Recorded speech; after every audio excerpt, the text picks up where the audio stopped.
Trump may be leading the GOP right now, but a new poll from ABC and the Washington Post shows a full 40% of Republican voters not happy with their candidate choices. But I'll bet Democratic voters are thrilled, thrilled, thrilled. Here now to debate are Andrew Breitbart, conservative author of Righteous Indignation, and Stephanie Miller, liberal host of The Stephanie Miller Show. Hey. You know, I just want to talk about the GOP candidates for a minute because... Who? Well, these are the seven dwarfs that I picked. Yeah. You have Donald Trump is grumpy. Tim Pawlenty is sleepy. Mike Huckabee is happy. Michelle Bachmann is dopey. Not true. Mitt Romney is slicky. Sarah Palin is hottie. And Rick Santorum is homophobe. Right, okay. What do you think about those? Which one fits, which one doesn't, Andrew? Gosh, you're just such a mean liberal. How dare you caricature these people?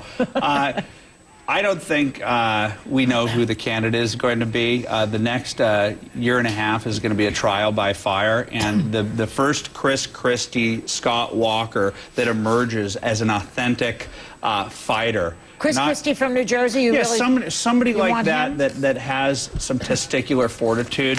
The big problem, and since only liberals are listening, and I don't want to get in trouble with my core constituency. That is not true. Okay, this is HLN. Right, I understand. But with my core constituency, the men in the Republican Party, to a great extent, are eunuchs. They're so cowed by political correctness that they're afraid to give an opinion without taking a poll to find out which is the right position on something. They alter their language because they don't want to be called a racist, sexist, or a homophobe. And so what people are looking for in my peeps, the Tea Party crowd, is for authenticity and somebody that's willing to stand up for what they believe in. So would you prefer if someone was anti-gay to just come out and say it? Well, no, I'm the guy who supported Go Proud. Hey, Stephanie, hey, stop it over there and wherever you are. You know what might help, Andrew? You know what might help if you didn't have so many racist homophobes in your party? Oh, crap on that stuff. That's not true. That's your caricature that you use to drive that media narrative. Andrew, please, out here in California, an Orange County Republican leader just sent yet another racist email with the president's face imposed on a chimp. Okay, fine. Go to the First AMA church or to a Hispanic church where they're against gay marriage. You guys will protest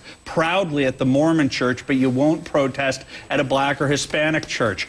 It's hypocrisy that you would isolate only Republicans for having people that are homophobic.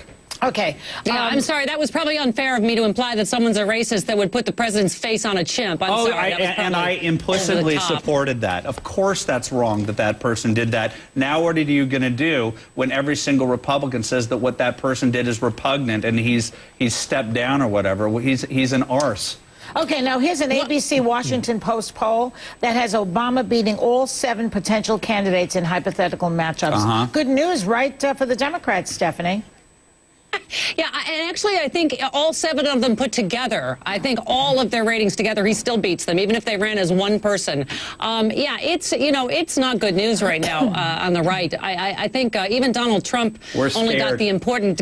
Yeah, Donald Trump got the important Gary Busey endorsement today. So I think it's important, people that have hit their head without a helmet several times. I think it's important. Trump is tied for the lead in a CNN poll with Romney, which I find astounding. Do you think that the other candidates are jealous that he's stealing all of the thunder? Well, the other candidates are starting to realize what they should have realized, I don't know, 40, 50 years ago when Ed Sullivan got on the air, is that media is everything, and that these guys don't understand that a Donald Trump can go out there, know how to play the media, and rise through the ranks when 2 years ago he was supporting Nancy Pelosi.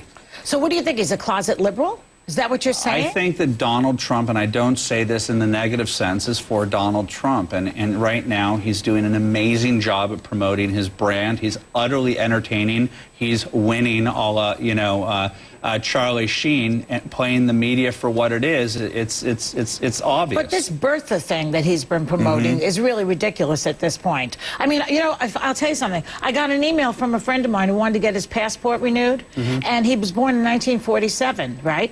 He doesn't. They wouldn't take his birth certificate. He had to go back to California and get a live birth paper, whatever that thing is that they're talking about. Well, I want to have a kumbaya moment. Well, what does it mean? It means that they don't give him anymore. I know. I want to have a kumbaya moment. Stephanie, can you hold virtual hands with me? I'm against the birther thing. Every time that I hear it, I'm like, stop it. This is ridiculous. I mean, pretty much Karl Rove and Eric Cantor have now dismissed homophobe. Why do you say that? I don't know. It just threw it out? Yeah. Okay. Racist. But Karl Rove and Eric Cantor have all dismissed Trump as a fringe candidate. Karl Rove said that he was a joke. Stephanie, what does it mean when Karl Rove is the most rational person in the party?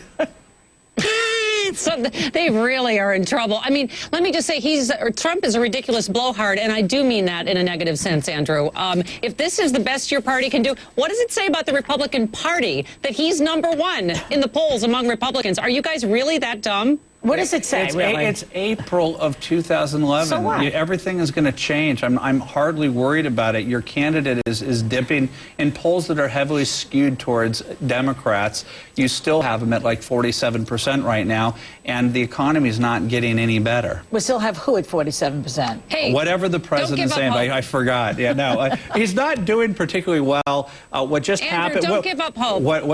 Charlie Sheen might still jump in on the Republican Johnny side. Knoxville. Don't give up hope. That would be the candidacy I would support. Let's watch Trump on the Good Morning America today with George Stephanopoulos. He was quite amusing.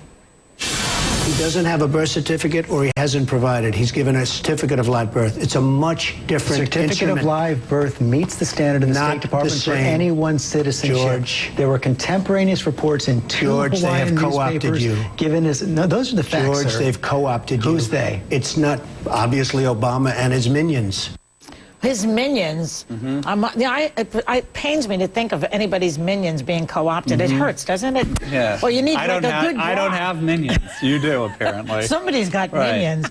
I mean, is Trump crazy or what now? I mean, what's the story? Is he in crazy land? Entertainment uber alles. He's very entertaining. You're enjoying it. I'm enjoying it. True. And I didn't like it when I would hear people on the right doing it, but now that it's become sort of a front, like the center ring at the circus, I'm sitting back and I'm enjoying it. Who would you like to see run on your ticket? You know what I don't want your head to, because we want to live in a civil society. Yes. This is a metaphor, but your head would explode, and I know Stephanie's would, if Herman Cain and Allen West, two black Tea Party candidates, ran for office. Have fun calling everybody a racist when we vote for those guys to win the presidency. Oh, that guy. What do you think of him? I love Herman Cain. Let me just say my head would explode with pleasure because they're both two crazy birther teabaggers. No, they're not. You do, no, they're not. You do get that it's... That's malicious. Get that it's not just any black guy, right? Didn't you learn that with Michael Steele? I love President Michael Obama Steele. is I like Michael Steele a lot. Don't tell me what my opinion of Michael Steele is. Right, but you guys, it's like you're going, hey, look, we have a black guy, too. No, it's not just these any guys black have courage. guy. What you don't understand, what you guys don't understand, is that the Tea Party is led by heroic women, and the best speakers at all these Tea Parties are black conservatives who know what the Democratic Party and liberal rule has done to the black community. Well, the Great Society. And the Republican Party is going to help them? I mean, come on. But let me ask you something. Herman Cain, right? Love him. You love him. He's the one who said he wouldn't appoint a Muslim to his administration. What do you think about that? Kind of racist, isn't it? He's got to work on radical Islamists. That's probably a better nomenclature. He says Muslim. He didn't say radical Islamist. Well, I don't remember him saying that, but I think what he meant is somebody who's a radical Islamist. Don't tell him what he meant. Okay. Well, I like him. The Godfather's Pizza. He was my dad's boss at the California National Restaurant Association. Good man. Joy, it's okay if he's racist against other groups as long as he's not racist against black people. Stephanie went 2 minutes without accusing a Republican of racist. It was an impressive period of time. Saying I'm not going to appoint any Muslims is a little bit racist, Andrew. Well, Muslim isn't a race. No, it's a religion. So what's the difference? Okay. Well, so I'm it's just like saying. Being anti-Semitic. To say it's on that No, it level. isn't. It's not racist. It's a religion, isn't it? Yeah, it is. So? And there are some people. Would you say that Hitler was not racist, even though he was anti-Semitic? Isn't it racism also? It's not. Don't confuse us. I'm just simply speaking. having a problem with radical Islam, or in his case, if he did say that, that is not by definition racist. But leftists love to throw it out that it just slips off of their tongue. Everyone's a racist. No, everyone. Why would anybody put a radical Islamic fascist in their administration? I mean, duh. You know what scares me the most about after 9/11, 10 years after 9/11, we don't even understand the religion. We've just been told to be politically correct towards it. And if you don't, do you know what the term taqiyya is? Taqiyya is that the Quran teaches that you can actually lie in the pursuit of jihad. It's why Muhammad Atta was out going to strip clubs and pretending to be an American even though he wanted to pursue jihad. So when the Quran teaches that you can lie in the pursuit of your thing, it's not insane that people doubt whether Muslim people are, think of themselves as Americans first or Muslims first. It's not outrageous. Okay. So I noticed. You think that's... Go ahead. You think that's the ideal that this country was founded on, is that we should say we're not going to allow any Muslims in our cabinets? I didn't say that. I didn't say that. But I would say that we need to act like adults when we have a threat of this nature, and not to stop using political correctness to stop difficult debate. Okay, thank you guys very much. For more on this, be sure to tune in tomorrow night when I interview the Donald's wife, the Melania. And a quick note, Stephanie Miller's Sexy Liberal Comedy Tour kicks off its world tour at Madison, Wisconsin this Saturday. Oh boy, we'll be right back.